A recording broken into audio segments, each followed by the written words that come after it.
Iran's building nukes. We're not doing a damn thing about it. Taiwan's a sitting duck. We're not providing them with the weaponry that they need. And we are denuding our own military in the face of all of it. We're undermining our allies, like the state of Israel, that is trying to stand up to Iran. But now on every aspect of its border, it's at war. It's at diplomatic war with the United States, while Iran is buying time to finish its nuclear program because they know the only person, Netanyahu, and the only country, Israel, would have the courage to try and take it out. And there's this one tiny country in the Middle East that's actually defending the Western world against Iran, or trying to. And Joe Biden's trying to destroy it. And the very powerful leadership of that country. He's literally trying to destroy that country with his two-state solution by cutting off arms, by preventing it from defeating Hamas, while at the same time he's funding their enemy, Iran and so forth. It is insanity beyond belief. It's going to be difficult to see how we survive all this. I'm just being honest with you.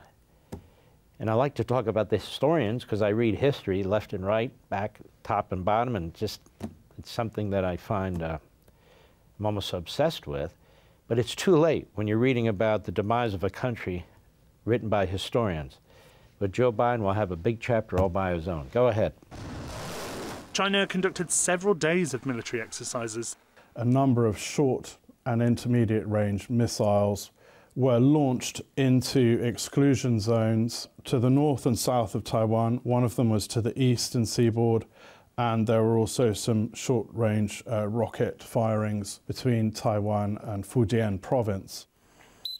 China has been building up its missile capacity near Taiwan for years, but drills during Pelosi's visit demonstrate the rocket force's new capability to target the entire periphery of Taiwan. These brigades are one of the sharpest tools in their arsenal to mount a devastating missile attack on the island, to blockade the island, to close off shipping lanes, and to mount a stranglehold on the island. And what is going to happen when they encircle that island and do exactly that? How are we going to get anything to these people? We're not. And this administration is withholding armaments that they've already paid for, up to $14 billion. So if they don't have them now, they're never going to get them. Go ahead. China views Taiwan's autonomy and its links with the US as a geostrategic vulnerability. So if we flip the map, it depicts the challenge that China is facing. It's hemmed in to some degree by the first island chain, and to a lesser extent by the second island chain. It's a dilemma of oceanic geography. But in a military sense, this is why the rocket force is so important. The rocket force would play a key role to prevent intervention of the United States and allies. And by the way, he's got his eyes on islands, a whole island system. That's what Philippines basically is. In the Philippines, islands to China's east, in Japan. He's got his eyes on the navigable waters in and around Vietnam, where they're already blowing fishing ships out of the water. He has his eyes on a lot. And he's got 27, I'll call them locations, in our hemisphere. He has the contract for running both sides of the Panama Canal. He's got a deep water port on the west coast of Africa, aimed at our country. He now has a deep port in the Solomon Islands, where my great-uncle fought during World War II, if you can believe this. So they're not just in the Pacific. They're facing off with us on both coasts. They're in our hemisphere, and we're not doing a damn thing about it. Iran's building nukes. We're not doing a damn thing about it. Nothing. Taiwan's a sitting duck. We're not providing them with the weaponry that they need, at least to have a chance to fight back. And we are denuding our own military in the face of all of it. We're undermining our allies, like the state of Israel, that is trying to stand up to Iran, but now on every aspect of its border, it's at war. It's at diplomatic war with the United States, while Iran is buying time to finish its nuclear program because they know the only person, Netanyahu, and the only country, Israel, would have the courage to try and take it out. But now they're bogged down. Biden knows it. He's purposely kneecapping Israel so they don't attack Iran. Now, I want you to think about that.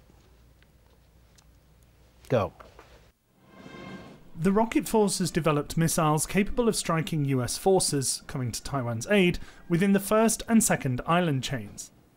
One of these is the Dongfeng 26, known as the Carrier Killer. The weapon has been deployed to a number of brigades, posing a challenge to the US. And the challenge is, and I'm sure he'll expand on it, is those are intended to take out our aircraft carriers. And obviously, without the aircraft carriers, we have nothing. These are floating small islands, the aircraft carriers. These missiles are specifically developed to take out America's most advanced aircraft carriers. Go ahead. The DF-26 can be either conventionally armed or nuclear armed. It can accurately target bases like Guam, but it can also target an aircraft carrier strike group. So this presents a major challenge for the United States in terms of its counter-intervention campaign. The Biden administration has said US forces will support Taiwan in the event of a Chinese invasion. That's all right. He said they'd support Israel. See what they've done. He said they'd support Ukraine, but he never supported Ukraine to the extent it was needed to defeat Russia.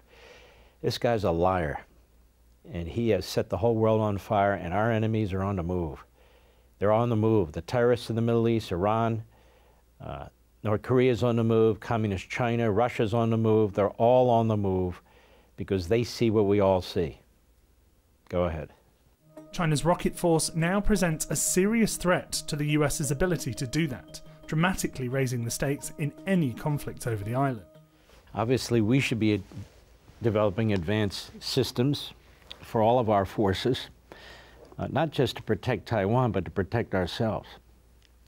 If we focused on that with our resources, with our technological know-how, we could overcome this.